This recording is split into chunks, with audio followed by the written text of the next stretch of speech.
Hola, poble. Veiem com cada dia ens engeguen mils i mils d'immigrants. Vagin on vagin, al final acaben la meitat de Catalunya. Això és la política yanqui que va fer servir Estats Units vers Amèrica del Sud. Van enviar mils i mils de ciutadans i al final formen bandes, etc.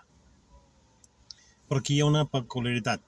Aquí venen amb menjar, seguretat social, amb llit, venen amb sostre i molts en paguen. Estem important violència pagada, violència professionalitzada. Cada dia veiem violacions gabinetades i els mitjans ens ho amaguen. Per què ens ho amaguen? Això és política. Creen un problema gros per després donar una solució gran. Quina serà la solució gran? Més policia, més gasto en seguretat, més càmeres al carrer, menys llibertat per nosaltres, i nosaltres, quan ens facin la proposta, aplaudirem, com uns gamarusos que arribem a ser. Quina és la idea, la proposta? Molt fàcil.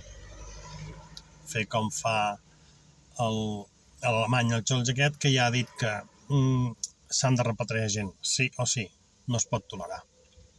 Home, quan veiem que arriben fresquets, ben abrigadets, aquests no venen en patera, no, hi ha llançaderes que arriben, es paren, llavors agafen, els embarquen en barcos i cap aquí.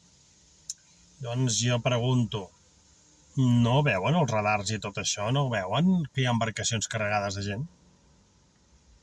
Jo estic d'acord amb que la gent sí està en alta mar, escolta, se'ls cuidi, se'ls mimi, se'ls tingui roba, tot estic d'acord, però a vegades s'han curat, escolta'm, que cap a casa teva, que són molt cars de mantindre aquesta gent, i venen aquí a viure bé, perquè a casa seva si no penquen no mengen i aquí mengen gratis.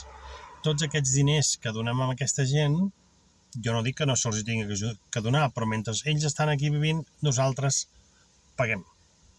I mentrestant la Generalitat cada any ens posa més impostos. Per què? Perquè no arriben, normal, perquè els diners no són seus, al final no podrem pagar. I acabarà malament.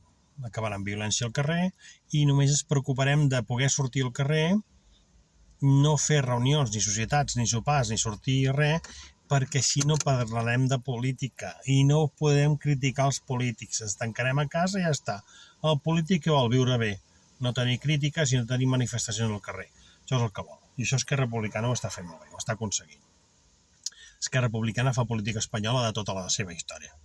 Però bé, això són figues d'un altre paner. El que jo vull dir és que si no comencem a espavilar la política que porta l'estat espanyol vers Catalunya, no ens farà cap bé, al contrari, ens acabarà de matar. Ens farà patir gana i patir els pares pels fills, per la seguretat social, etc. Després veurem si podrem cobrar quan ens jubilarem. Vale? Visca Catalunya lliure!